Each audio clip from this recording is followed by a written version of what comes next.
અરિહંત અરિહંત અરિહંત અરિહંત અરિહંત અરિહંત અરિહંત અરિહંત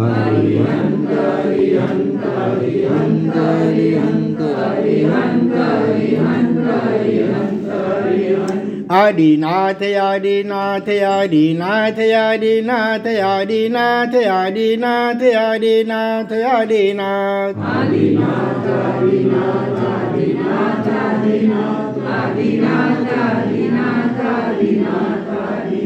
શાંતિનાથ શાંતિનાથ શાંતિનાથ શાંતિનાથ શાંતિનાથ શાંતિનાથ શાંતિનાથ શાંતિનાથ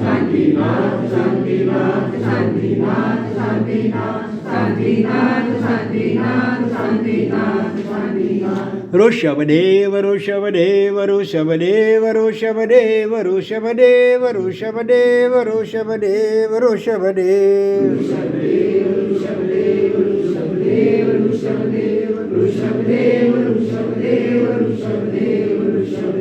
મહાવીર સ્વામી મહાવીર સ્વામી મહાવીર સ્વામી મહાવીર સ્વામી મહાવીર સ્વામી મહાવીર સ્વામી મહાવીર સ્વામી મહાવીર સ્વામી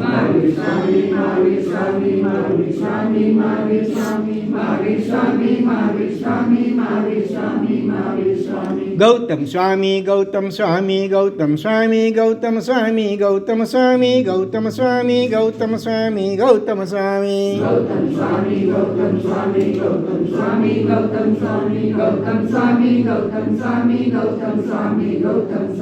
ગુરુદેવ ગુરુદેવ ગુરુદેવ ગુરુદેવ ગુરુદેવ ગુરુદેવ ગુરુદેવ ગુરુદેવ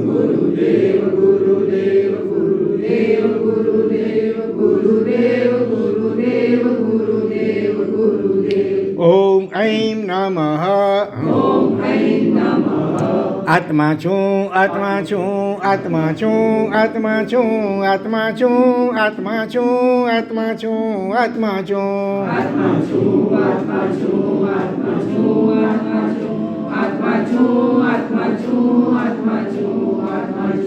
ઓમ ઐં નમઃ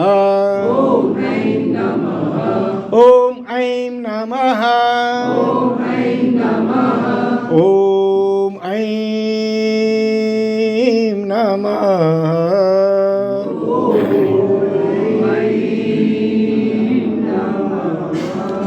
ઓમ રીમ નમો નાણસ ઓમ રીમ નમો નાણસ ઓમ રીમ નમો નાણસ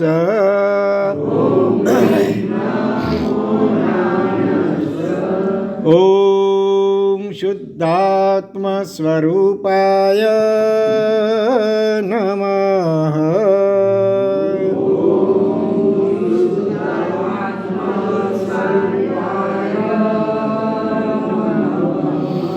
ચત્તારી શરણં પવજ્જામિ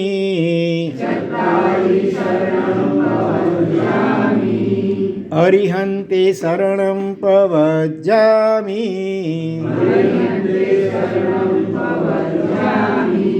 સિદ્ધે શરણં પવજ્જામિ સાહુ શરણં પવજ્જામિ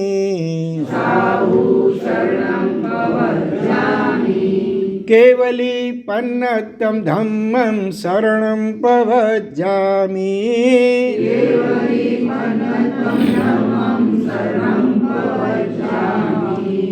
ગરિહામિ મે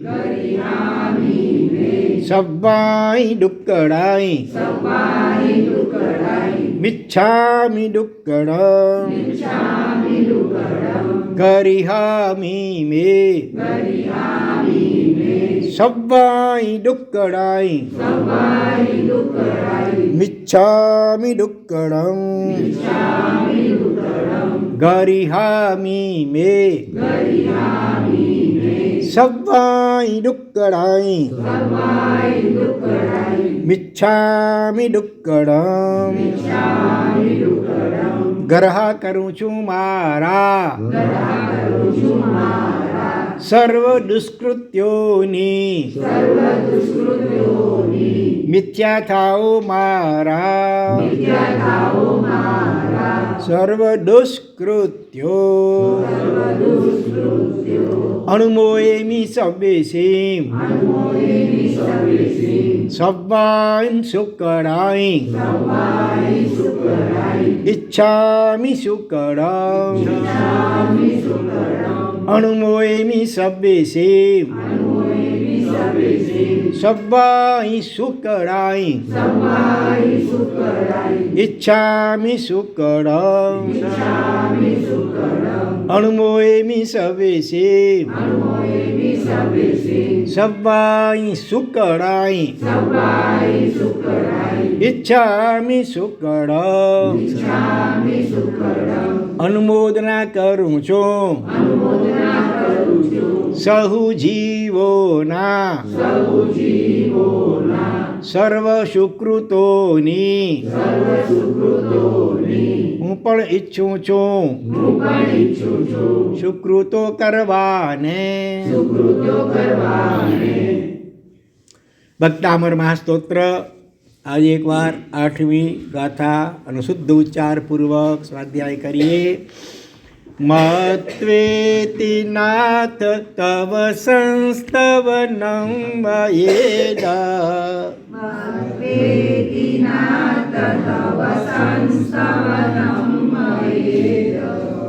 મારભ્યતે તનુધિયાપિ તવ પ્રભાવા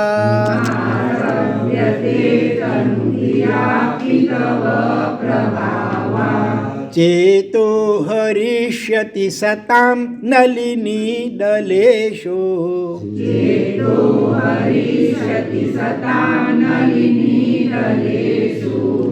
મુક્તા ફલ દ્યુતિમુપૈતિ નનુદ બિંદો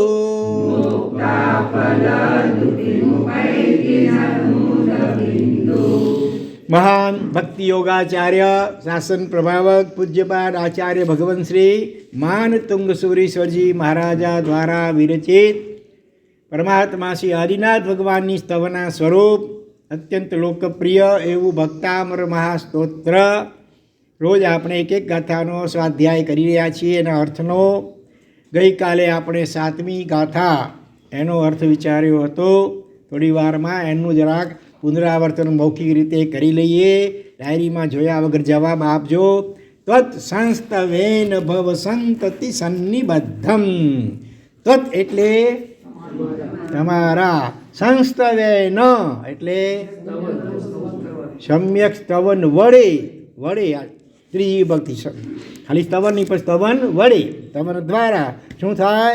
ભવ સંતતિ સન્નિબદ્ધમ. ભવ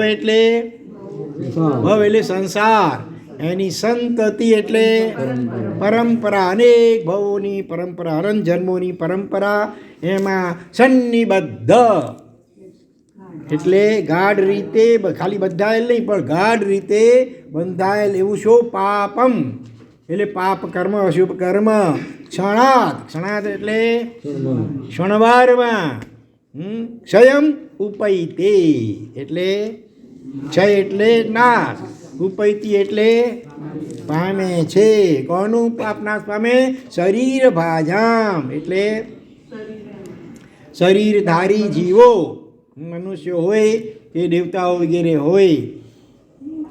સિદ્ધ ભગવંતોને શરીર હોતો નથી, અશરીરી છે, તો એમને કોઈ પાપ લાગતું જ નથી. તો શરીરધારી જીવોના જીવોમાં દેવતાઓ બી આવી જાય એના પાપો નાશ પામ્યો. હા, એમનું શરીર હોય ને, વૈક્રિય શરીર હોય. તો કોની જેમ નાશ પામે? દૃષ્ટાંત આપે છે. અંધકાર, સાર્વરમ અંધકારમ. સર્વરી એટલે સર્વરીનો શું અર્થ થાય? ભૂલી ગયા. જે કોઈ એવા નવા શબ્દો ત્યાં જરા ધ્યાન વધારે આપવાનું. રાત્રિ લખ્યું તો છે, પણ અહીંયા ક્યારે લખાશે? સાર્વરી એટલે રાત્રિ ને સાર્વરમ એટલે રાત્રિ સંબંધી. અંધકારમ, સાર્વરમ અંધકારમ. એ શા માટે કહ્યું કે રાત્રિના ગાઢ અંધકાર હોય. દિવસના પણ ક્યારેક ચોમાસામાં વાદળા છવાઈ જાય તો થોડું ઘણું અંધારું હોય, ભોંયરામાં પણ થોડું ઘણું અંધારું હોય, ગુફામાં પણ થોડું ઘણું અંધારું હોય, પણ એ બધા અંધારાઓ કરતાં સાર્વરમ અંધકારમ, રાત્રિનો અંધકાર કેવું હોય છે? આક્રાંત લોકમ, આખા લોક એટલે આખું જગત, આખી દુનિયા, આખું વિશ્વ એને જેણે આક્રાંત એટલે કે ઢાંકી લીધેલ છે, આખા વિશ્વમાં છવાઈ ગયેલું એવું અંધકાર. વળી કેવું પાછું અંધકાર છે એનું બીજું વિશેષણ અલી નીલમ. અલી એટલે ભમરો, એના જેવું નીલ, નીલા રંગનો અથવા તો શ્યામ કાળા રંગનો, કાળો ભમ્મર અંધકાર. અને એ અંધકારને પણ કેવું નાશ કરે? અશેષમ. અશેષ એટલે શેષ ન બચે જરાપમાં, સંપૂર્ણપણે. અશેષ એટલે સંપૂર્ણપણે, ક્યાંય ખૂણે કાંચે અંધકાર ટકે નહીં એમ સંપૂર્ણપણે. અને તે પણ કેવી રીતે નાશ કરે? અહીંયા માસુ છે ને એમાંથી આંસુ લેવાનું. અશેષમ વત્તા આંસુ. આંસુ એટલે આંસુ બાપા, હા આંસુ એટલે કરો આંસુ. આંસુ એમાં આંસુમાં દંત્યસો હોય, આ મીંડાવાળો તાલવ્યસો છે. અંશુ એટલે કિરણ, આંસુ એટલે શીઘ્ર, ક્ષણાત. જેમ કહ્યું ક્ષણાત, ઓન ધ મોમેન્ટ, તરત જ સૂર્યનું કિરણ નીકળ્યું નથી અને તરત અંધકાર નાશ પામ્યો નથી. જાણે કે સૂર્યાંશ ભિન્નમ ઇવ, સૂર્યનો જે અંશુ, અંશુ એટલે કિરણ, એનાથી ભિન્ન એટલે ભેદાયેલું એવું રાત્રિ સંબંધી અંધિકા. ઇવ ભિન્નમ ઇવ, ઇવ એટલે જેમ, ઇવ એટલે જેમ, જેવી રીતે આખા જગતને ઢાંકી દેનારો અને ભમરા જેવું કાળો એવો પણ રાત્રિ સંબંધી અંધકાર, એને સંપૂર્ણપણે સૂર્યના એક કિરણ એનાથી ભેદાતા એ જેમ ભેદાઈ જાય છે, એવી રીતે એ ભગવાન અનેક ભવોની પરંપરાથી એક ગાઢ રીતે બંધાયેલું એવું પણ પાપ કર્મ આપની સમ્યક સ્તવના વડે કરીને ક્ષણવારમાં નાશ પામી જાય છે શરીરધારી આત્માઓનું. આ રીતે આ 7મા શ્લોકનું આપણે પુનરાવર્તન કર્યું. હવે 8મા શ્લોકમાં પ્રવેશ કરીએ. મત્વેતિ નાથ તવ સંસ્તવનં ભયેદમ. ભગવાનનું સંબોધન છે નાથ. મત્વેદમ, મત્વેતિ નાથ, મત્વા વત્તા ઇતિ. અહીંયા સંધિ છે, મત્વેતિ છે ને એમાં 2 શબ્દો છે, મત્વા વત્તા ઇતિ. આ અને ઈ મળે ભેગા તો સંસ્કૃતમાં સંધિના નિયમ પ્રમાણે એ થઈ જાય. તો મત્વા વત્તા ઇતિ એટલે મત્વેતે. ઇતિ એટલે આ પ્રમાણે, મત્વા એટલે માનીને, આ પ્રમાણે માનીને. આ પ્રમાણે એટલે કયા પ્રમાણે?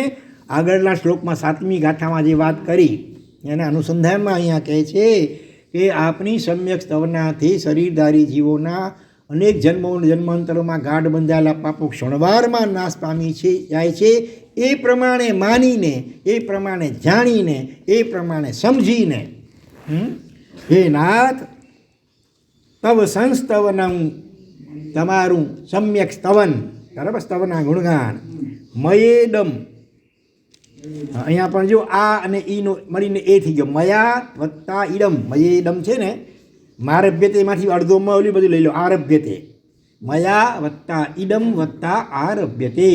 મયા એટલે મારા વડે, મારા દ્વારા. ઈડમ એટલે આ સ્તોત્ર. આરભ્યતે આરંભ કરાય છે, શરૂઆત કરાય છે, બરોબર. કેવો છું હું? તનુ ધિયા અપી. તનુ એટલે અલ્પ, થોડીક. ધિયા, ધી એટલે બુદ્ધિ. હું કેવો છું? અલ્પ બુદ્ધિવાળો છું. ફરી ફરી જો દરેક ગાથામાં પોતાની લઘુતા ફરી ફરી રિપીટ વ્યક્ત કરે છે. પહેલાં કહ્યું તો અલ્પ શ્રુતમ, પછી બુદ્ધ્યા વિના, વિગત શક્તિ, આવા બધા વિશેષણો પોતાની વાત માટે વારંવાર વાપરે છે. તો અલ્પ બુદ્ધિવાળા એવા પણ મયા એટલે મારા વડે તવ સંસ્તવનમ, તવ એટલે તમારું સમ્યક સ્તવન, ઇડમ એટલે આ, આરભ્યતે એટલે આરંભ કરાય છે, શરૂઆત કરાય છે. કેવી રીતે? તવ પ્રભાવાત. મારું તો ગજું નથી, પણ તવ એટલે તમારા, ત્વત એટલે પણ તમારા, તે એટલે પણ તમારા, પ્રભાવાત પ્રભાવથી, તમારા પ્રભાવથી. મારી શક્તિ નથી કાંઈ હું સ્તોત્ર રચી શકું, પણ તવ પ્રભાવાત તમારા પ્રભાવથી અલ્પબુદ્ધિવાળા એવા પણ મારા દ્વારા આપનું આ સ્તોત્ર એનો આરંભ એટલે શરૂઆત, આરભ્યતે એટલે શરૂઆત કરાય છે. બરાબર. તો અહીંયા ભગવાન માટે સંબોધન મૂક્યું. શું સંબોધન છે? નાથ. નાથ કોને કહેવાય? નાથ એટલે સ્વામી. આમ તો પણ એની વ્યુત્પત્તિ, એનો શું અર્થ આવે, વ્યાખ્યા કઈ રીતે કરાય છે કે જે પોતાના આશ્રિત અથવા તો પોતાના શરણે રહેલ જીવો એનું બે ચીજો કરે. કઈ બે ચીજો? એક કરે યોગ અને બીજું કરે ક્ષેમ. યોગ અને ક્ષેમ કરે. કોનું? પોતાને શરણે રહેલા કે જે પણ જીવો હોય, પોતાને આશ્રિત રહેલા જીવો, એનું યોગ અને ક્ષેમ કરે તો એનો નાથ કહી શકાય. બરાબર. તો યોગ એટલે શું? યોગ એટલે જોડાણ, એટલે કે પ્રાપ્તિ. જે જરૂરી ચીજ પોતાના આશ્રિતને પ્રાપ્ત ન થયેલ હોય તો એને પ્રાપ્ત કરાવ્યા, એવા સંજોગો ગોઠવી આપે જેથી કરીને એ જરૂરી ચીજ એને યોગ થાય, એનો સંયોગ થાય, એની પ્રાપ્તિ થાય. અને પછી ક્ષેમ, પ્રાપ્ત થયા પછી પણ કોઈ ચોર, ડાકુ, ઉટારા, ગુંડા વગેરે એને ચોરી ન લે, છીનવી લે ને ઝૂંટવી ન લે, એ માટે ક્ષેમ કરે. ક્ષેમ એટલે રક્ષણ કરે. બરાબર. રાજા હોય અથવા લોકશાહીમાં સમજો સરકાર છે તો વડાપ્રધાન દેશના રાજા જેવા કહેવાય ને, તો દેશની જે પ્રજા હોય એને જીવન જરૂરિયાત માટે જે પાયાની જરૂરિયાતની ચીજો હોય, રોટી, કપડાં, મકાન, આજીવિકા વગેરે, એનો યોગ કરાવી આપે. એવી રીતે તંત્ર ગોઠવે કે જેથી કરીને જીવોને પોતાની આજીવિકા પણ સહેલાઈથી પ્રાપ્ત થઈ શકે. ભલે પોતાના પુણ્ય પ્રમાણે પોતાની ભૂમિકા પ્રમાણે, દરેકને એક સરખું ન હોઈ શકે ભલે, પણ જેવી જીવની જેવી ભૂમિકા, યોગ્યતા, પાત્રતા એ પ્રમાણે પણ ઓછે વત્તે અંશે પણ દરેક પ્રજાજનોને પાયાની જે જીવન જરૂરિયાતની ચીજો એ પ્રાપ્ત કરાવી આપે. ધારો કે દુષ્કાળ હોય અને દુષ્કાળના કારણે હવે અહીંયા વરસાદ ન પડ્યો હોય, સરકારનું કર્તવ્ય, ફરજ હોય છે ને કે જ્યાં પાણી હોય દૂર દૂરથી ટેન્કરો દ્વારા, ટ્રેન વગેરે દ્વારા એ પ્રાપ્ત કરાવી. અનાજ, ધારો કે ભયંકર દુષ્કાળ, ઉપરાઉપરી 2-3 વર્ષ દુષ્કાળ અને આજુબાજુમાં અહીંયા ક્યાંય અનાજ ન હોય તો બીજા દેશોમાંથી પણ ઇમ્પોર્ટ કરી અનાજનું, બરાબર, સ્ટીમરો દ્વારા અને આજકાલ ટ્રેનો વગેરે દ્વારા પણ પ્રજાને કોઈપણ રીતે અન્ન, પાણી વગેરે પૂરું પાડે. એવી રીતે દવા, શું યોજનાઓ ચાલે છે? અત્યારે બધી યોજનાઓ ચાલે છે ને, અલગ અલગ મેડિકલ યોજનાઓ સરકાર તરફથી ગરીબોને મફત દવા મળે અથવા બહુ મામૂલી દરે દવા મળે. પછી એવી રીતે શેલ્ટર, રક્ષણ માટે મકાન યોજના પણ ચાલે છે. એકદમ ગરીબો હોય તો એને મકાન પણ પૂરા પાડે. એવી રીતે વળી કુદરતી આપત્તિઓ આવે, નદીમાં પૂર આવે, બધું તારાજી થઈ જાય, ધરતીકંપો થાય, અકસ્માતો થાય, એ વખતે પણ જે ખાના ખરાબી થઈ હોય તો જલ્દીમાં જલ્દી પ્રજાનું કેમ રક્ષણ થાય? એક તો યોગ થાય. જેમ કે પૂર આવી ગયા હોય, ચારે બાજુ જળબંબાકાર, હવે રસોઈ પણ કેવી રીતે થાય? તો હેલિકોપ્ટર દ્વારા પણ મોકલાવે ને, ફૂડ પેકેટ મોકલાવે. તો આ બધું યોગ કહેવાય. યોગ એટલે પ્રાપ્તિ. અને પ્રાપ્ત થયેલ વસ્તુ પછી બીજા ગુંડાઓ, ચોરો, ડાકુ, ઉટારાઓ લૂંટીને લે, એટલા માટે રક્ષણ, પોલીસ વગેરે તંત્ર ગોઠવવા દ્વારા એનું રક્ષણ કરાવે. માટે રાજા અથવા આજની સરકાર એ જેમ નાથ કહેવાય. બરાબર. તો અહીં આ લૌકિક વ્યવહારિક દ્રષ્ટિએ આપણે વિચાર કર્યો. પરમાત્મા તો લોકોત્તર કોટીના નાથ છે. તો લોકોત્તર જે ચીજોની જરૂરિયાત, કઈ ચીજોની જરૂરિયાત છે આપણને બોલો? આત્માને કઈ 3 ચીજોની જરૂર? વ્યવહારમાં રોટી, કપડાં, મકાન. આધ્યાત્મિક રીતે વિચાર કરીએ તો દરેક આત્માઓને કયા 3 મુખ્ય ગુણોની જરૂરિયાત છે? સમ્યક દર્શન, સમ્યક જ્ઞાન અને સમ્યક ચારિત્ર. તો એની પ્રાપ્તિ જીવોને સહેલાઈથી થાય એ માટે ભગવાને, અને રક્ષણ પણ થાય પાછું એનું, એ માટે ભગવાને શેની? શાસનની સ્થાપના કરી. જેને શાસનની સ્થાપના કરી અને એમાં બધા એવી બધી વ્યવસ્થા ગોઠવી. આચાર્ય, ઉપાધ્યાય, સાધુ, શાદી, ચતુર્વિધ સંઘ અને આ 7 ક્ષેત્રો, અનેક તીર્થો, મંત્રો વગેરે, ચારિત્ર ધર્મ, મુનિ જીવન, અને એ ન પાડી શકે તો શ્રાવક જીવન, એના વ્રતો, અનુવ્રતો, મહાવ્રતો વગેરે, આ બધું એવા સંયોગો ગોઠવ્યા કે જેથી કરીને જીવને જીન વચન ઉપર શ્રદ્ધા, વ્યાખ્યાન શ્રવણ જીનવાણી નિમિત્ત ચાલે, એના દ્વારા જીવને જીન વચન ઉપર સુદેવ ગુરુ ધર્મનું સ્વરૂપ સમજાય, એના ઉપર રુચિ શ્રદ્ધા ઉત્પન્ન થાય. આ વ્યવહારિક સમ્યક દર્શન વળે. પછી આગળ જતાં સાધના કરતાં કરતાં શરીરથી ભિન્ન તું આત્મા છે એ જીનવાણી દ્વારા જીવ જાણે, અને ગુરુના માર્ગદર્શન પ્રમાણે સાધના કરતાં કરતાં શરીરથી ભિન્ન આત્માનો અનુભવ રૂપ જે નિશ્ચય સમ્યક દર્શન એની પ્રાપ્તિ થાય.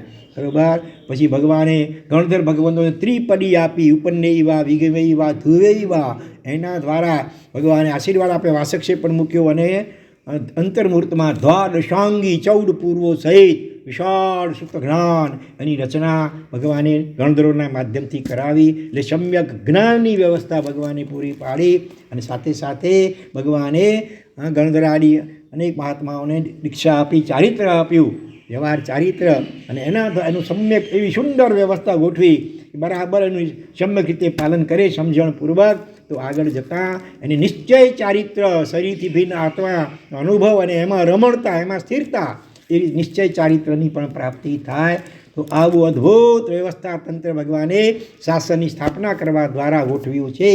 એટલે યોગ પણ કર્યો, અને સાથે સાથે રાગ, દ્વેષ, મોહ, આ બધા ચોર લાકૂડ ઉટાર અંદરમાં બેઠા છે, ક્રોધ, માન, માયા, લોભ, એ આપણા આત્મિક ગુણો, ક્ષમા, નમ્રતા, સરળતા, સંતોષ અને આ સમ્યક દર્શનાદિ એને પાછા લૂંટી ન લે એ માટે પણ ભગવાને એવી સુંદર આચાર વ્યવસ્થા ગોઠવી, સાધુ જીવનની પણ શ્રાવક જીવનની. જો જીવ બરાબર વફાદાર રહે, 5 સમિતિ અને 3 ગુપ્તે બરાબર રીતે પાલન કરે તો મજા નથી ચોર રાગ દ્વેષ કે વિષય કશાયો આપણા આંતરિક ધનને લૂંટી શકે. તો આ રીતે ભગવાને નિસ્વાર્થ ભાવે જગતના સર્વ જીવો માટે આ શાસનની સ્થાપના કરી. એટલે સાચા અર્થમાં તેઓ નાથ બન્યા છે ભગવાન. બરાબર.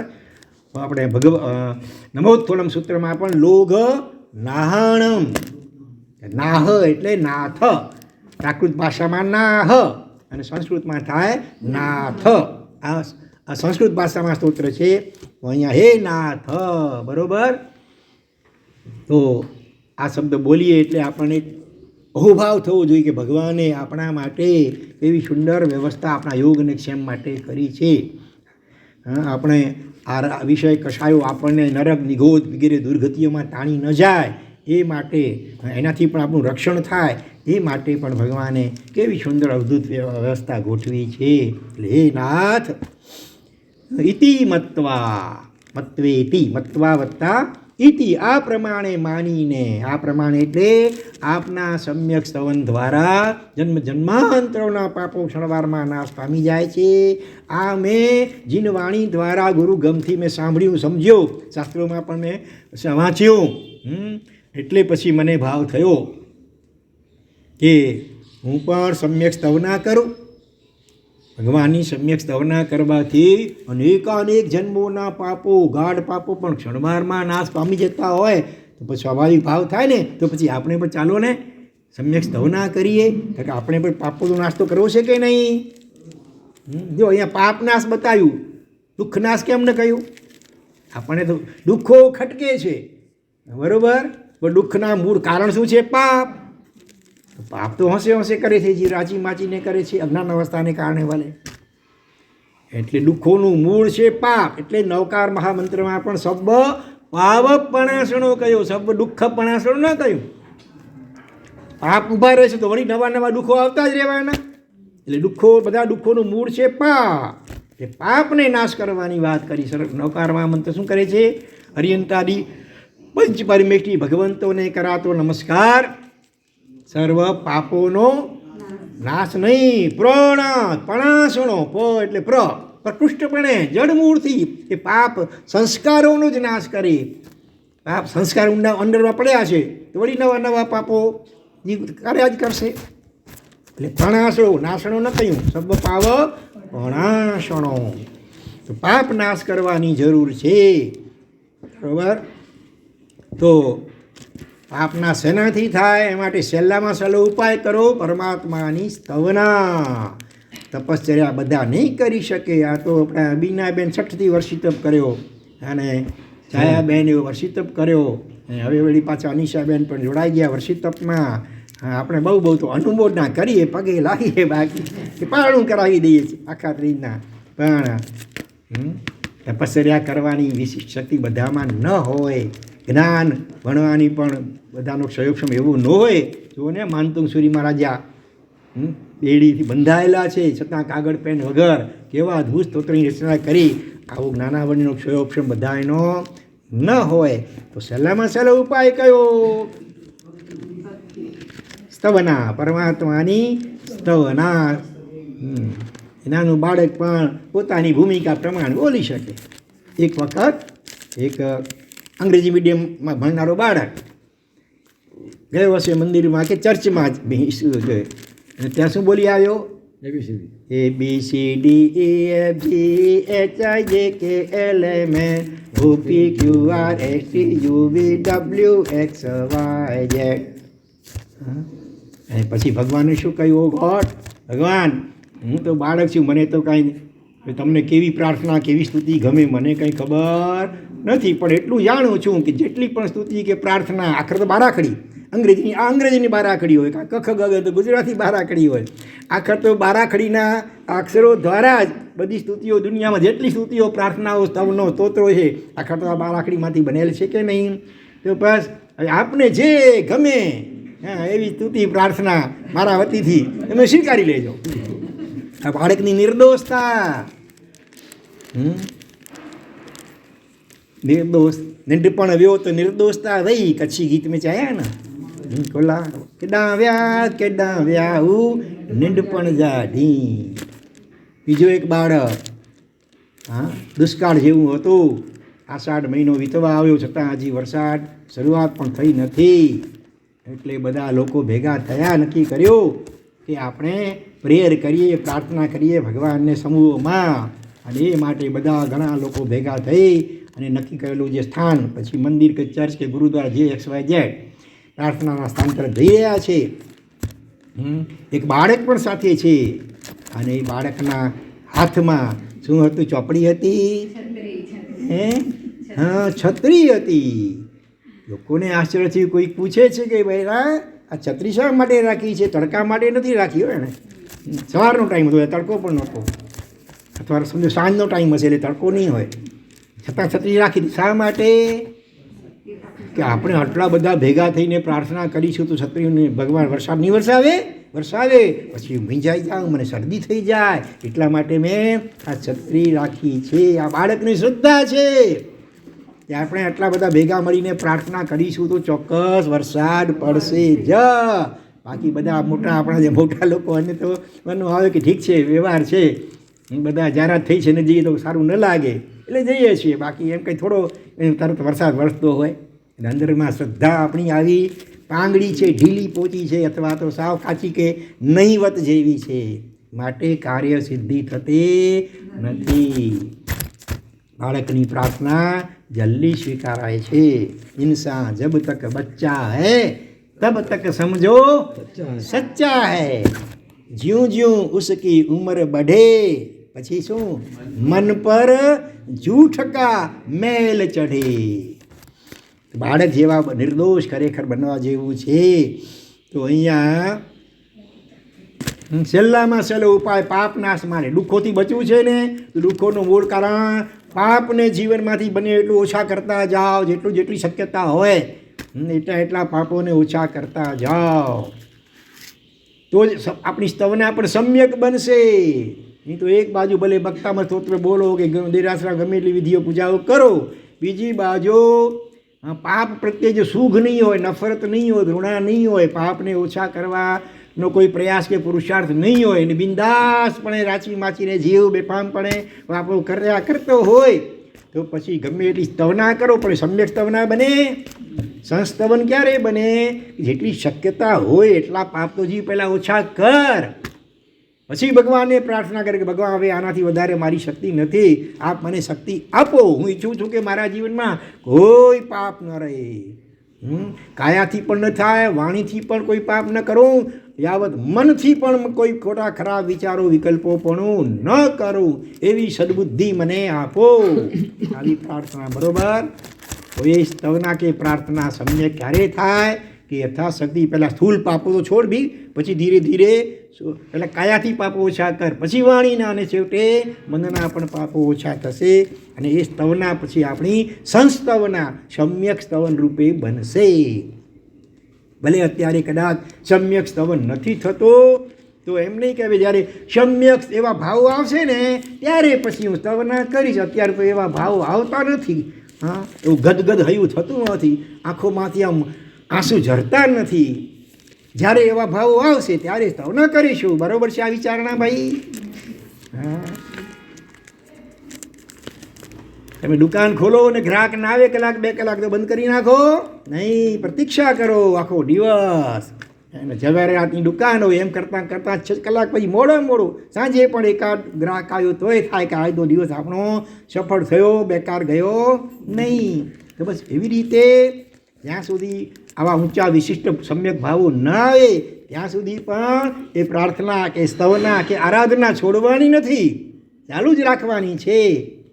પણ સાથે સાથે વિશિષ્ટ ભાવો આવે એવો લક્ષ્ય પણ રાખવાનો છે, એવી પ્રાર્થના પણ કરતા રહેવાની છે. એકડો આપણે શીખ્યા હતા, યાદ કરો, તરત આવી ગયો. 21 આવી ગયો તો કેટલી સ્લેટો ને કેટલી પેનો તોડી હતી, યાદ આવે છે? હા, શરૂઆતમાં તો આમ તેમ લીટા તણતા હતા, પછી મેં કર્યું ઘેડા કહી દાવા, ઘેડા સ્લેટ પેન મેં કેટલા ઘેડા આડા આવરા, અહીં ઘેડા પેન પકડી નથી આવી પહેલાં હતા, અહીં પેન છણી પે વળી કોઈક વત્તા હેઠા અહીં પકડ, કોઈક પાસે હથ જલીને હારે અહીં. એમ કરતાં કરતાં કેટલા દિવસો લાગ્યા, ત્યારે માંડ એકડો તે પણ કેવો આડો અવળો સાવા. એ જ રીતે કોઈ પણ આરાધનામાં તરત ભાવ ન આવે, કારણ કે અનંત જન્મોથી આપણે ભગવાનની આજ્ઞાઓથી વિપરીત વર્ત્યા છીએ. એના એવા સંસ્કાર જામ અને ગાઢ થઈ ગયા છે. એના કારણે ભાવો તરત નથી આવતા, પણ છતાં છોડવાનું નથી. એ દ્રવ્ય કરતાં કરતાં કરતાં કરતાં ક્યારેક એમાં ભાવ ઉમેરાશે. ભાવનો લક્ષ્ય હોવો જોઈએ. ખાલી દ્રવ્ય ક્રિયાઓ કરીને સંતોષ માનવાનો નથી, પણ જ્યાં સુધી વિશિષ્ટ ભાવો ન આવે ત્યાં સુધી દ્રવ્યથી પણ તે ધર્મ ક્રિયાઓ ચાલુ રાખવાની છે. અને સાથે સાથે વિશિષ્ટ ભાવો આવે એ માટે આંતરિક પુરુષાર્થ અને પ્રાર્થના એ ચાલુ રાખવાની છે. કોઈ મોટી શિલા હોય, પથ્થર મોટો, અને એને તોડવું હોય, ધારો કે 100 ઘા લાગ્યા ઘણના, ત્યારે તૂટે, 100માં ઘા એ તૂટે છે. હા, પણ શરૂઆતમાં તો 2-4 આમ ઘા હથોડા મારો તો જાણે કંઈ ખાસ કંઈ ખબર જ ન પડે. અથવા કોઈ તોતિંગ થડ હોય, મોટું ઝાડ થડ, અને એને કાપવું હોય, ધારો કે 100 ગાય કપાય એમ હોય, 100માં ગાય. શરૂઆતમાં 2-4 ઘામાં તો ખાસ કંઈ ખબર ન પડે, તો પણ એક પણ ઘા નિષ્ફળ ગણાય ન ગણાય. કપાયો છે 100માં ગાય, ભલે આગળના 99 ગામાંથી એક પણ ઘા નિષ્ફળ નથી ગયો. બસ તો એવી જ રીતે દ્રવ્યથી પણ ક્રિયાઓ કરીએ. કદાચ જોઈએ એવો આનંદ કે પ્રસન્નતાનો અનુભવ ન થતો હોય, જોઈએ એવા વિશિષ્ટ ભાવ ન પણ આવતા હોય, તો પણ વ્યવહારથી પણ તે ધર્મ ક્રિયાઓ છોડવાની નથી, ચાલુ જ રાખવાની નિયમિતપણે. નિત્ય વડી કચ્છી મેકોર છે, નિત્ય વડી, નિત્ય રોજ રોજ જે કાર્ય કરતા હોઈએ ને, તો એક દિવસ એનું રિઝલ્ટ અચૂક આવે. કરત કરત અભ્યાસ સે જડમતી હોત સુજાન. પછી શું આગળ ખબર છે કોઈને? રસરી આવત જાવતે શીલ પર પડત નિશાન. કૂવામાંથી પાણી કાઢવું હોય, પહેલાંના કાળમાં શું હોય, લાકડાની કે ક્યાંક પથ્થરની ગરોળી હોય, ને બાલડી કે જે પણ વાસણ હોય એની સાથે રસી બાંધેલી હોય. હવે રસી તો કોમળ હોય, અને પેલું ગરોળી પથ્થરની કે લાકડાની કઠણ હોય, છતાં રોજ અનેક વાર આ રીતે ઉપરથી રસી આવે જાવ કરે, તો એ પથ્થરની કે લાકડાની કઠણ ગણાતી પણ જે ગરોળી હોય એના ઉપર પણ નિશાન પડી જાય, કાપા પડી જાય. બીજો દાખલો એવો જ વિચારીએ, પાણી ક્યાંથી ટપકતું હોય, ટપ ટપ ટપ, તો નીચે જે શીલા કે પથ્થર હોય એમાંય છેવટે એમાં ખાડો પડી જાય. નહીં તો પાણી તો સાવ કોમળ અને પથ્થર તો કેટલું કઠણ છે. પણ રોજનો અભ્યાસ સતત ટપક્યા કરે તો ધીરે ધીરે કઠણ પણ વસ્તુમાં ખાડો પડી જાય. તો એવી રીતે કોઈ પણ આરાધના આપણે નિયમિતપણે રોજ કરતા રહીએ ભલે જેટલા ભાવો આવે એવા થોડા ઘણા આવ્યા. મન ચંચળ છે, ઘડી છટકી જાય છે, પછી વાંધો નહીં, જેવો ખ્યાલ આવે કે મન છટકી ગયું વળી તરત પાછું મનને જોડો, વળી જરાક થોડી સેકન્ડ જોડાયો ન જોડાયું વળી છટકશે. આવું તો લાખો કરોડો વાર થશે તો પણ કંટાળ્યા વિના, થાક્યા વિના આપણે નિયમિત રીતે આરાધનાનો પુરુષાર્થ ચાલુ જ રાખવાનો છે. તો આ પરમાત્માની સ્તવના પણ એક દિવસ સંસ્તવનમ સમ્યક સ્તવના બની જશે. ઇક્કોવી નમુક્કારો જીણવર વસહસ્સ વદ્દમાનસ સંસાર સાગરાઓ તારે નરંબ નારીંબા. એનો અર્થ શું કે કોઈ પણ એક જીનેશ્વર ભગવાન હરિયન પરમાત્મા એને કરાયેલો એક જ નમસ્કાર, ઇક્કોવી નમુક્કારો, એક પણ નમસ્કાર કરના ચાહી નરંબ નારીંબા, ભાઈ હોય કે બહેન હોય, પુરુષ હોય કે સ્ત્રી હોય, અને સંસાર સાગરાઓ તારે, સંસાર સાગરથી તારી દે છે. તો આપણને થાય કે ભાઈ આપણે તો કેટલા નવકાર જપ્યા, ઘણા 9 લાખ જપી દા છે, હજી પણ ચાલુ હશે આગળ, છતાંય કેમ હજી કંઈ થતો નથી વિશિષ્ટ અનુભવ. આ દ્રવ્ય નમસ્કાર અત્યારે ચાલુ છે, કરતાં અંદરમાં થોડી સુધી ચાલુ જ છે. મોટો મહાસાગર હોય એમાંથી એક બાલટી પાણી તમે બહાર કાઢો, આમ બહાર ખબર ન પડે આમાં કશું ફરક પડ્યો, છતાં એટલું પાણી ઓછું તો થયું જ છે. બસ એ જ રીતે અનંત જન્મોમાં કેટલા પાપો આપણે ગાઢ કર્યા છે રાશી માચીને, અને પછી અપેક્ષા રાખી કે હવે થોડા સમયમાં જ બસ મને કંઈ વિશિષ્ટ લાભ થઈ જાય. અહીંયા ગઈકાલે એક પ્રશ્ન પૂછવામાં આવ્યો છે, તમારો હતો પ્રશ્ન? હા, કે આપણો આત્મા અનંતિવાર ગ્રંથિ ભેદ સુધી આવી ગયો છે, તો ગ્રંથિ ભેદ કેમ નથી કરતો કેમ નથી થતું એમ કહો.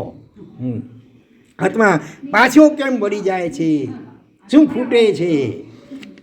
બસ એનું મુખ્ય કારણ આ જ છે ભાઈ. રાગ દ્વેષની ગ્રંથિ એટલે ગાંઠ, એવા ચીકણી એવા ગાઢ સંસ્કારો છે વિષય અને કષાયના, કે એ તૂટવો બહુ અઘરું છે. એને માટે સમય લાગે. કોઈ પણ કાર્ય છે ને 5 કારણ ભેગા થાય ત્યારે કોઈ પણ કાર્ય થાય. કયા 5 કારણ? એમાં એક જ કારણ આપણા હાથની વાત છે, બાકી 4 કારણો આપણા હાથની વાત નથી. પુરુષાર્થ, પ્રયત્ન, મહેનત, બાકી એ છે કાળ પાકવું જોઈએ. કાળ ન પાકી હોય, ચરમાવર્ત કાળમાં પ્રવેશ ન થયો હોય તો પણ કામ ન થાય. પછી ભવિતવ્યતા નિયતિ એવું તેવા પ્રકારની હોવી જોઈએ નાની, અને સાથે પછી સ્વભાવ અભવ્ય જીવ હોય, ગમે એટલો પ્રયત્ન કરે તો કંઈ ગ્રંથિભેદ થવા થાય જ નહીં. કોઈ કાળે અનંત કાળ સુધી સંસારમાં જ રખડવાનો હોય એવા પ્રકારની એની કુદરતી અપાત્રતા છે. એટલે સ્વભાવ પણ હોવો જોઈએ એને અનુરૂપ. અને પછી કર્મ, ભાગ્ય, કર્મ પણ બહુ હજી ઘણા ગાઢ કર્મો બાકી હોય ત્યાં સુધી પણ ન થાય. ભગવાન મહાવીર સ્વામીને પણ 12.5 વર્ષ લાગ્યા. આગલા 3જા ભવમાં, નંદન મુનિના ભવમાં 1,00,000 વર્ષ પર્યંત માસક શ્રવણના પારણે માસક શ્રવણ ભગવાને કર્યા હતા. કેટલા? 11,80,645 માસક શ્રવણ કર્યા હતા ભગવાન મહાવીર સ્વામીના જીવે. અને તોય કેટલાય કર્મો બાકી રહી ગયા એવા શીકણા ગાઢ, જેને કારણે કાનમાં ખીલા ઠોકાયા, પગે ખીર રંધાઈ, એક રાતમાં 20 મહાભયંકર ઉપસર્ગો થયા સંગમ દેવતા વગેરે દ્વારા. તો ભગવાનને પણ આટલો સમય લાગ્યો કે નહીં? તો પછી આપણો તો પુરુષાર્થ કેવો છે? સાવ ઢીલો પાંગડો સાવ. અને સામે બીજી બાજુ પાપ પાછળ કેટલા ચાલુ પડ્યા છે. ધર્મ આરાધના તો 1 કલાક, 2 કલાક, 3 કલાક થોડી ઘણી કરીએ છીએ, બાકીના બધા ઘણા કલાકો તો મોટાભાગના કેટલાય પાપો આપણા ચાલુ જ પડ્યા છે. એ જ્યાં સુધી તીવ્રપણે ખટકે નહીં તો ત્યાં સુધી પછી આ ગ્રંથિ ભેદ કેમ થાય? બરાબર. પણ એ ખટકો છે, સારી વાત છે, ખટકવું જોઈએ. બાંગણા તો ખબર જ ગ્રંથિ એટલે શું? સમ્યક દર્શન આત્માનો અનુભવ થાય ને એનાથી પહેલાં આ પ્રક્રિયા કુદરતી તે અંદરમાં થતી હોય છે જીવના એક વિશિષ્ટ આંતર પુરુષાર્થ દ્વારા. અને એ ગાંઠ ભેદાય એટલે કે આ શરીર સાથે એટલું ગાઢ તાદાત્મ્ય છે જીવને. શરીરને જ પોતાની જાત માનીને આપણે જીવતા આવ્યા છીએ અનંત જન્મોમાં. આ ભવમાં ભલે વ્યાખ્યાનોમાં કદાચ સાંભળીએ પણ છીએ કે ભાઈ આપણે શરીર, આત્મા એટલે શરીર નથી, પણ શરીરથી ભિન્ન, શરીર, ઇન્દ્રિયો, મન, બુદ્ધિ, પ્રાણ, અહંકાર આ બધાથી તદ્દન જુદો એવો આત્મા એ આપણું સ્વરૂપ છે. જ્ઞાન, દર્શન, આનંદ અને શક્તિમય, આનંદ ગુણમય એ આપણું મૂળ સ્વરૂપ છે. આત્મા અરૂપી છે. રૂપ, રસ, ગંધ, સ્પર્શ આ બધા પૂતગલના ગુણધર્મો છે. બરાબર. આપણું ઘણું ભલે સાંભળીએ છીએ પણ અનંત જન્મોનું આ વિપરીત સંસ્કાર એટલા ગાઢ છે શરીરને પોતાની જાત માનવાના, એને કારણે એ શરીર પ્રત્યેનો રાગ ઓછો જલ્દી થતો નથી. નથી બે ટાઈમ બધું એટલો તાપાનો ઉત્સાહ ઊંધું ને તો કોઈ પાછું કલા ભરે જો એટલે ટાઈમ પછી વેલું હાલ એને માટે આત્મજ્ઞાની એવા સદગુરુની હાજરી, એમની કૃપા, એમનું શરણ એ હોવું અત્યંત જરૂરી છે.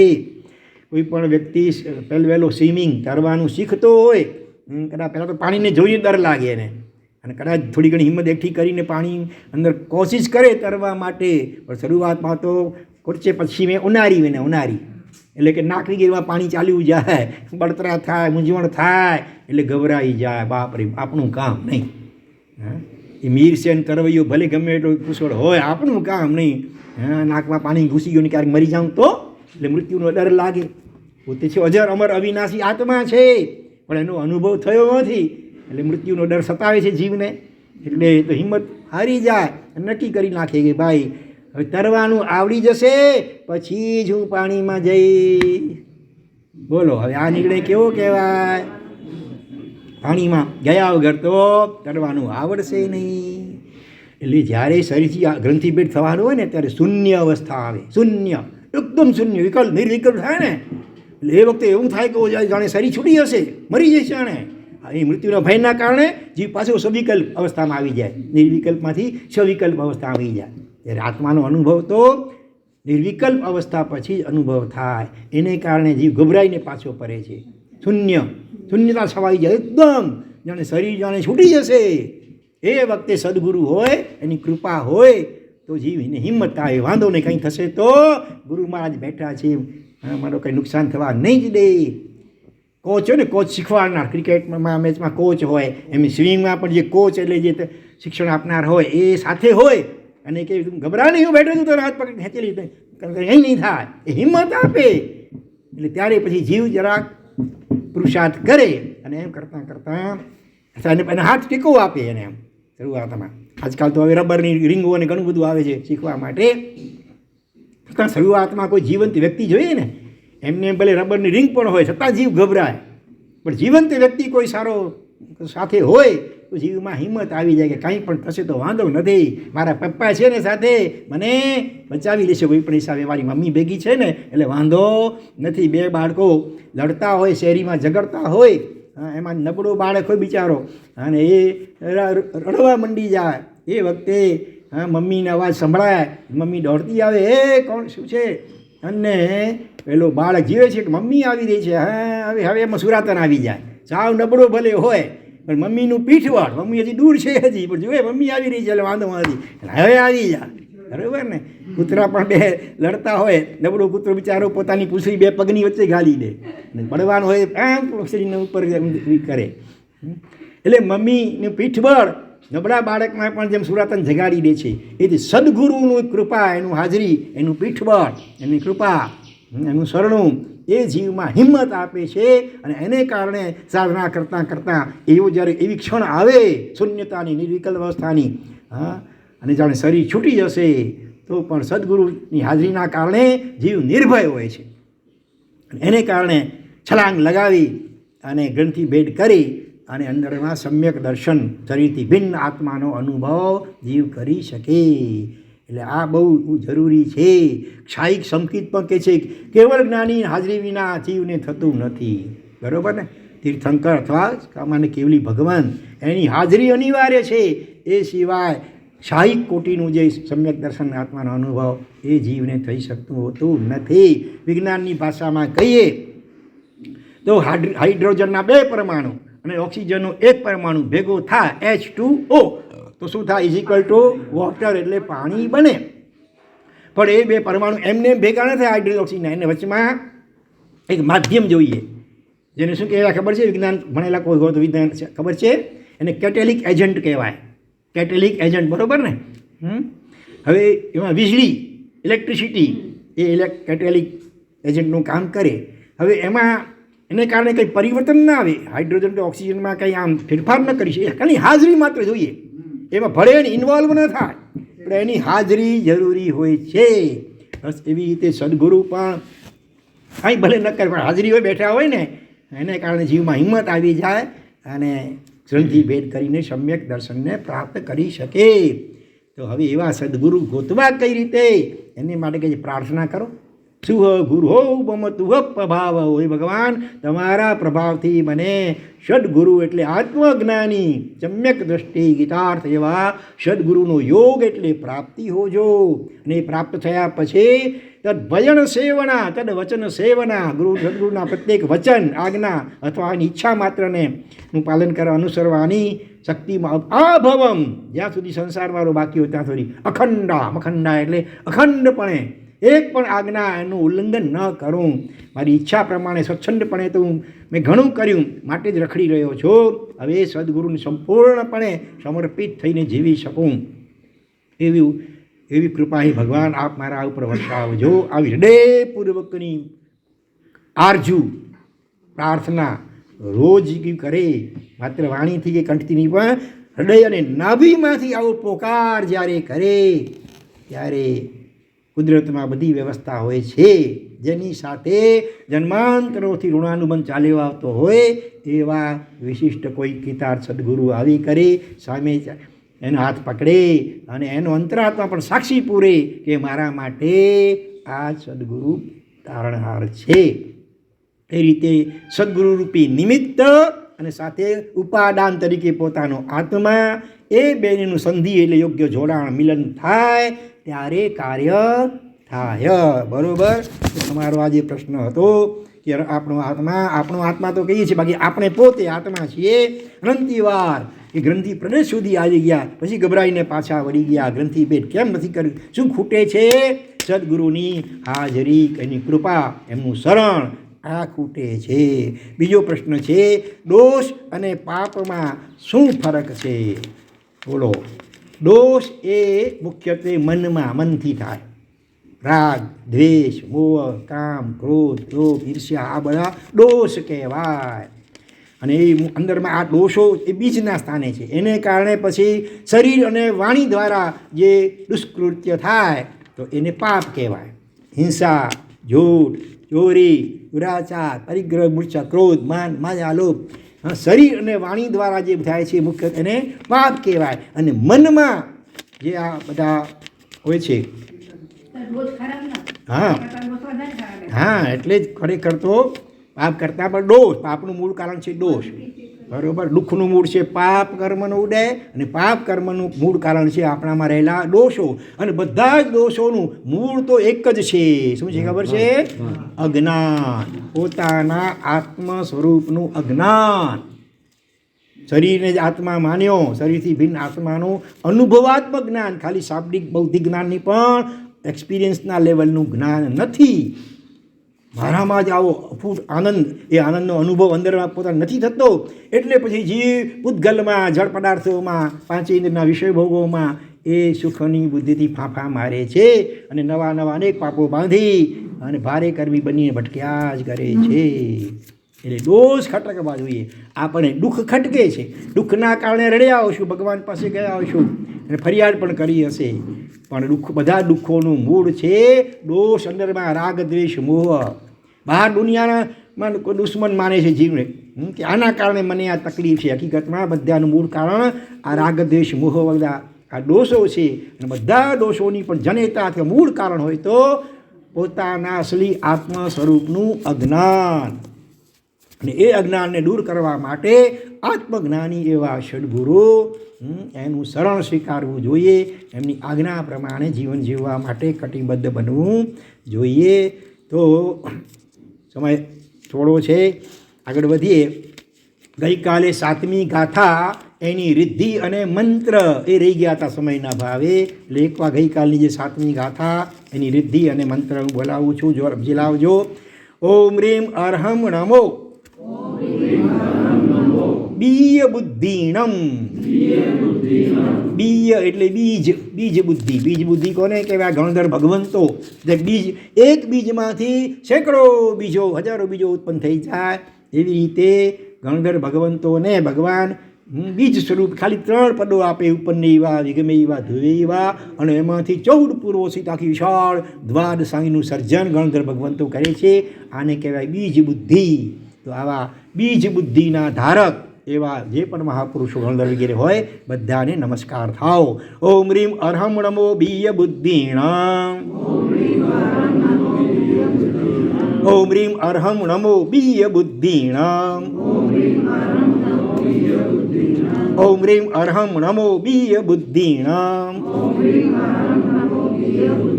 હવે મંત્ર છે ને જરાક મોટો છે એટલે હું બોલું છું, તમે સાંભળજો.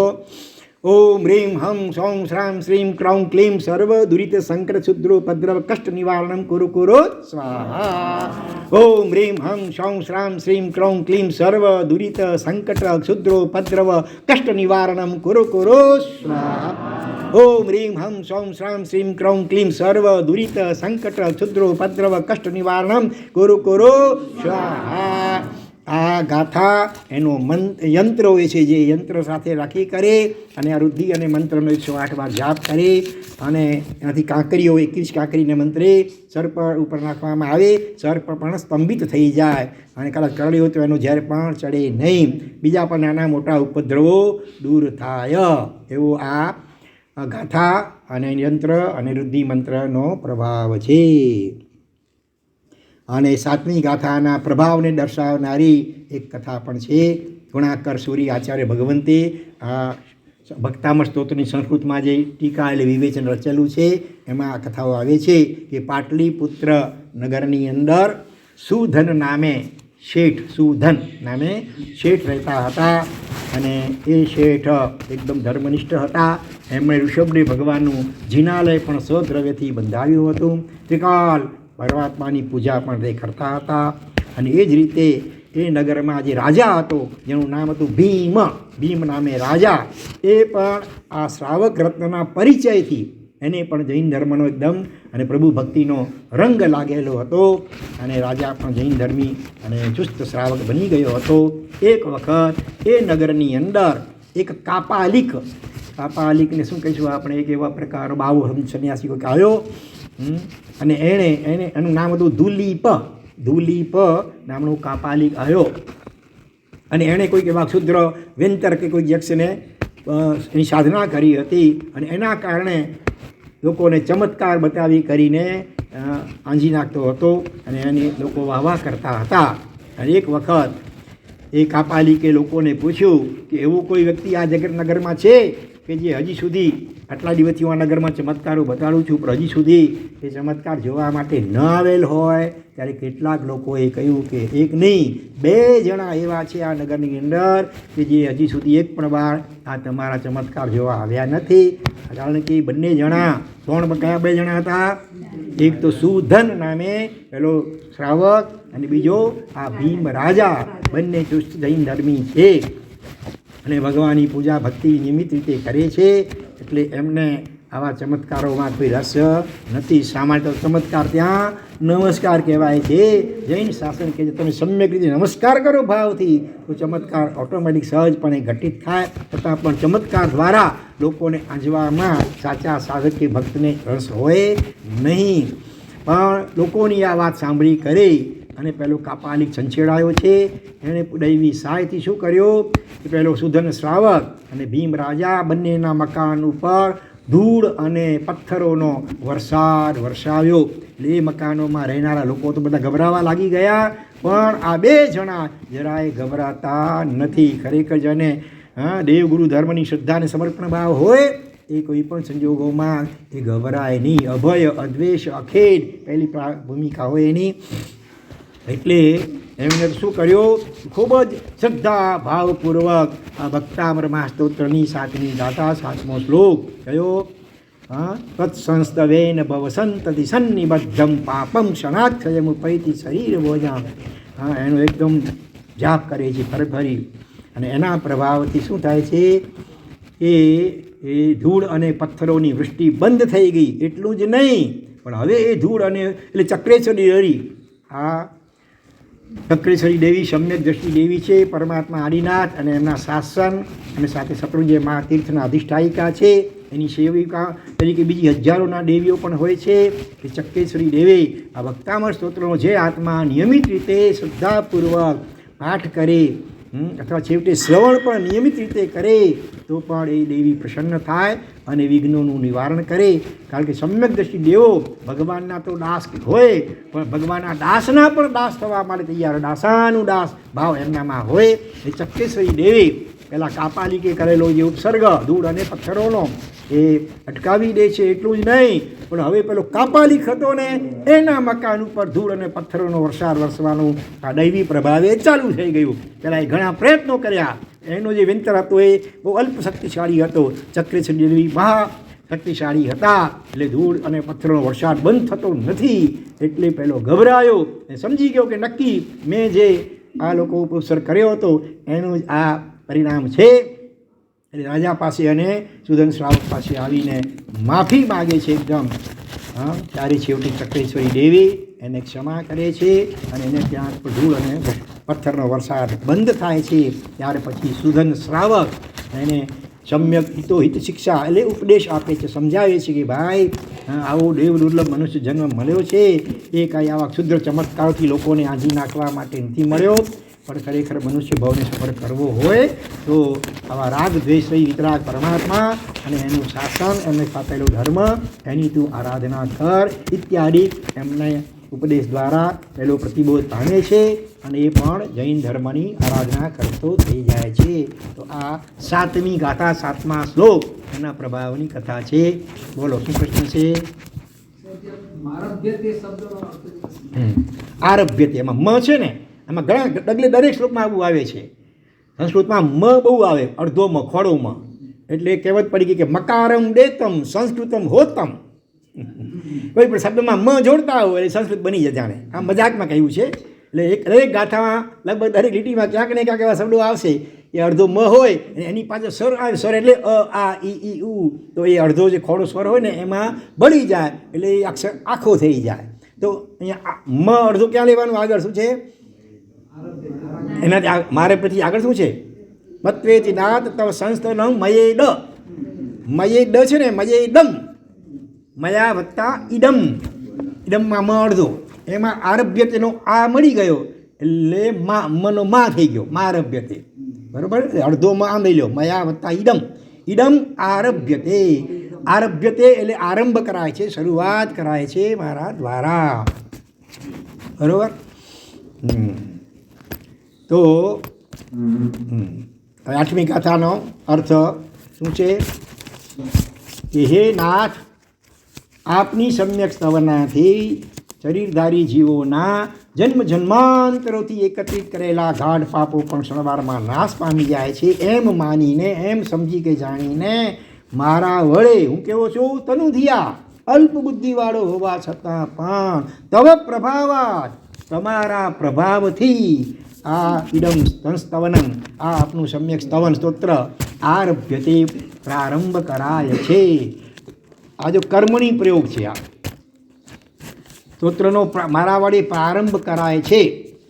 અંગ્રેજીમાં કર્મણી પ્રયોગને શું કહેવાય ખબર છે? Passive voice. કર્તરી પ્રયોગ અને કર્મણી પ્રયોગ બે પ્રકારના પ્રયોગ હોય. કર્તરી પ્રયોગમાં કર્તા મુખ્ય હોય અને કર્મણી પ્રયોગ દાખલા તરીકે હું આરંભ કરું છું તો એ કર્તરી, હું એમાં હું મુખ્ય થયો.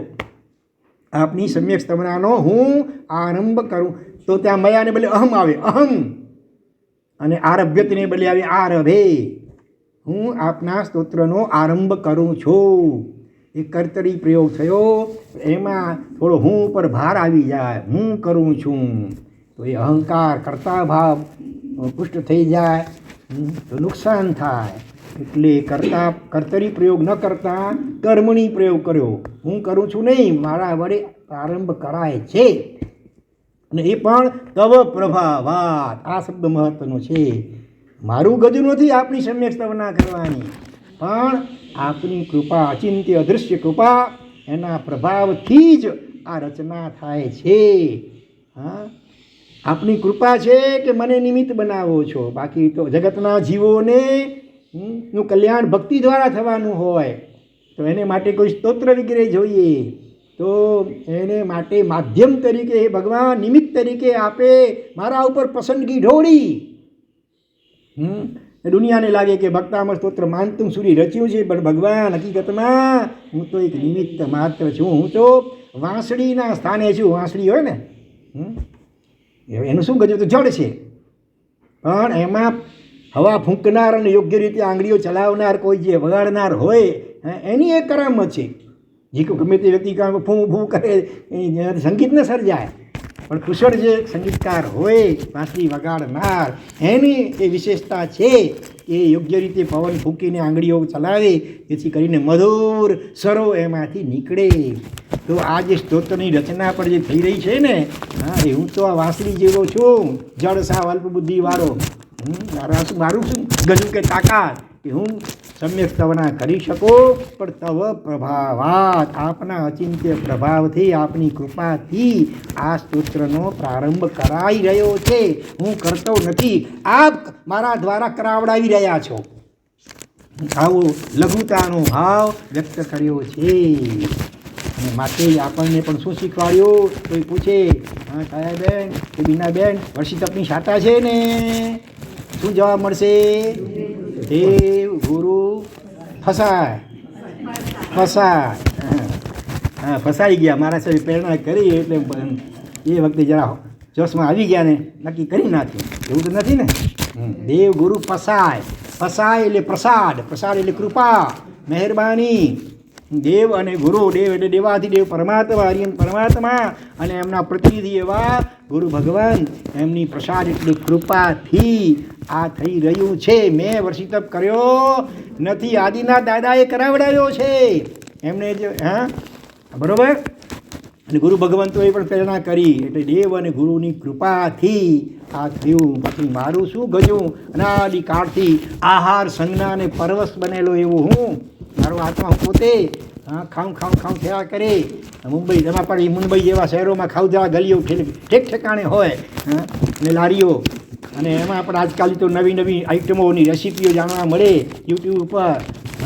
ચાઇનીઝ ને ફ્રેન્ચ ને કઈ પ્રકારની દેશી વિદેશની કેમ બનાવવું એ બધી રીતો બતાવેલી હોય. એવા કાળમાં પણ 13 મહિના 400 દિવસ સુધી એકાંતરે ઉપવાસ, પછી વળી અઠ્ઠામ પાકી આવે તો છઠ્ઠ પણ આવે, ક્યારેક અઠ્ઠમ પણ થઈ જાય.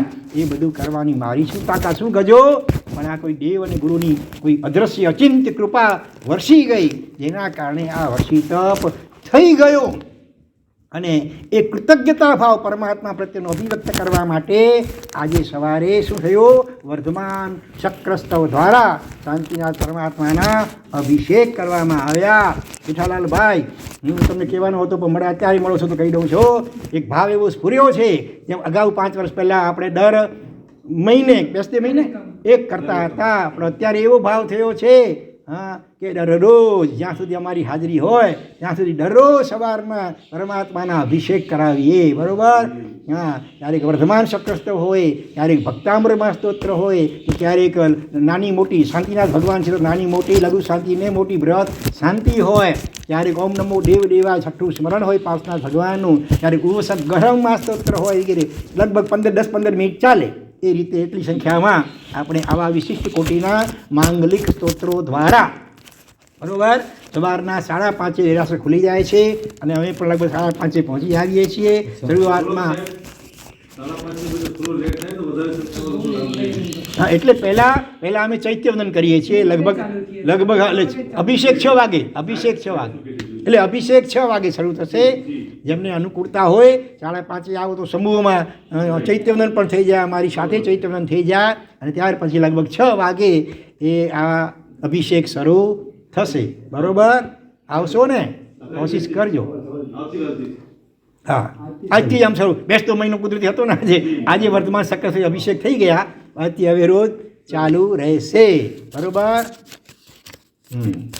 અભિષેકનો બહુ વિશિષ્ટ મહિમા. એમાં પણ આવા વિશિષ્ટ માંગ સ્તોત્રો વગેરે દ્વારા જ્યારે અભિષેક થતા હોય તો સમ્યક દ્રષ્ટિ શાસન દેવીઓ પણ જાગૃત થઈ જતા હોય છે, અને સંઘના પણ જે કાંઈ વિઘ્નો, બાધાઓ, અંતરાયો, સંઘના પણ અભિષેકના કરનાર ભક્ત આત્માઓ જે શ્રદ્ધાથી ભક્ત આ કરતા હોય એના પણ વિઘ્નો, આપત્તિઓ બધા દૂર થવા લાગી જાય, અને બધું દરેક રીતે આપણે વ્યક્તિગત પણ સાચો વિકાસ થવા લાગી જાય, અને સંઘની પણ ઉન્નતિ થવા લાગી જાય.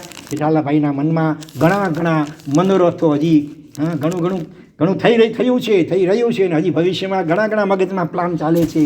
હા કે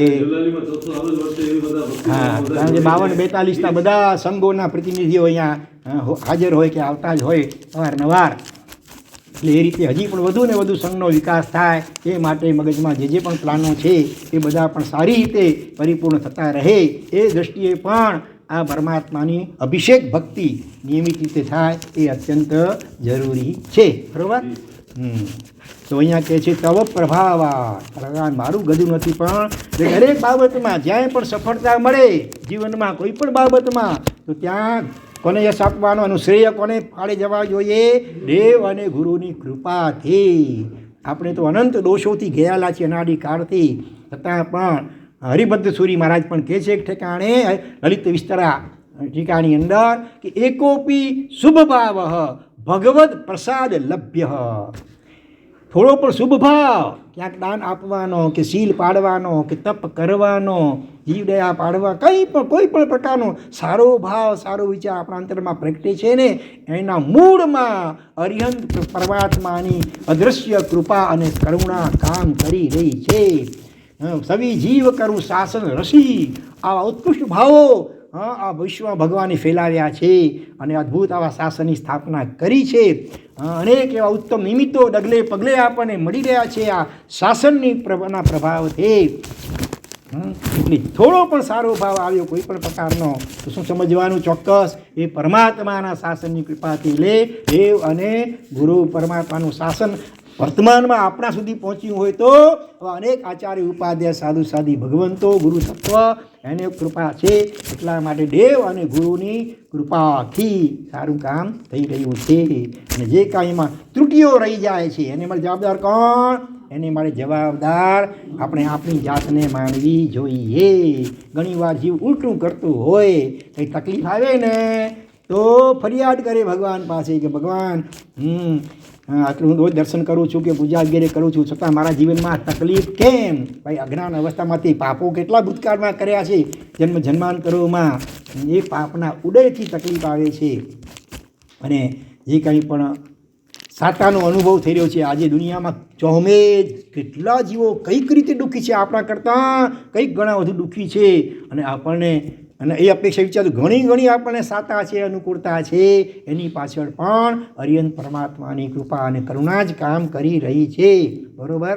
તો તવ આ શબ્દો ઘડી યાદ આવે. તવ પ્રભાવા, હે ભગવાન તમારા જ પ્રભાવથી આ બધું થઈ રહ્યું છે. જીનવાણી સાંભળવા મળી રહી છે એ પણ તવા પ્રભાવથી.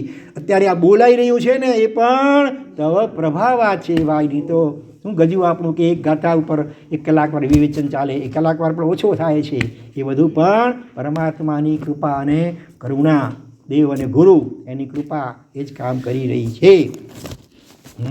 એટલે હજી શ્લોકનો ઉત્તરાર્ધ તો બાકી રહી ગયો છે. એની વૃદ્ધિ અને મંત્ર પણ બાકી રહી ગયા છે. પણ હવે સમય આપણો થઈ ગયો છે પૂરો. એટલે વિશેષ અગ્રે વર્તમાન જીનાજ્ઞા વૃત્ત કંઈ પણ બોલાયું હોય હાર્દિક મિચ્છામી ડુક્કડં. ઓમ શાંતિ શાંતિ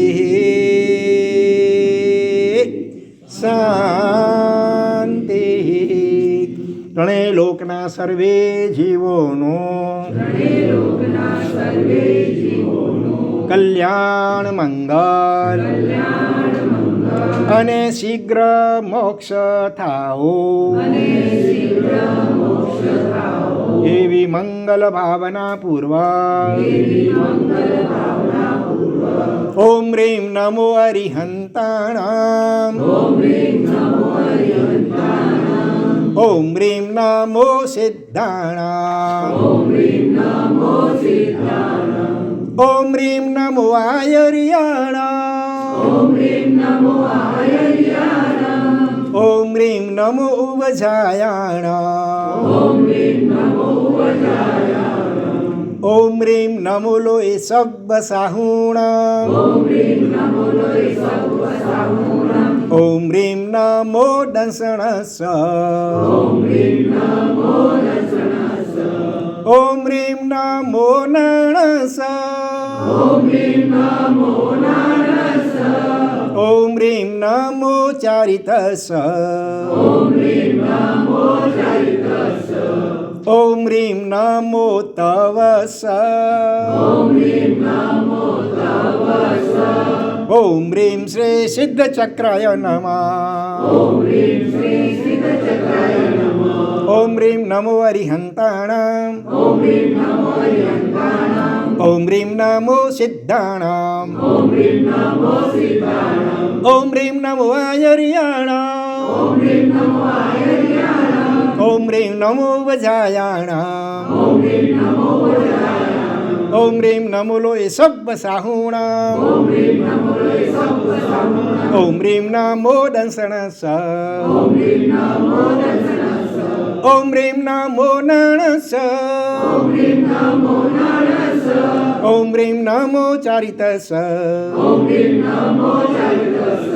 ॐ ह्रीं नमो तवस ॐ ह्रीं श्री सिद्धचक्राय नमः ॐ ह्रीं नमो अरिहन्ताणाम् ॐ ह्रीं नमो सिद्धाणाम् ॐ ह्रीं नमो आयर्याणाम् ॐ ह्रीं नमो वजायाणाम् ॐ ह्रीं नमो लोये सब्बसाहूणाम् ॐ ह्रीं नमो दंसनस ॐ ह्रीं नमो नणस ॐ ह्रीं नमो चारितस ॐ ह्रीं नमो तवस ॐ ह्रीं श्री सिद्धचक्राय नमः ॐ ह्रीं श्री सिद्धचक्राय नमः ॐ ह्रीं श्री सिद्धचक्राय नमः ॐ ह्रीं श्री सिद्धचक्राय नमः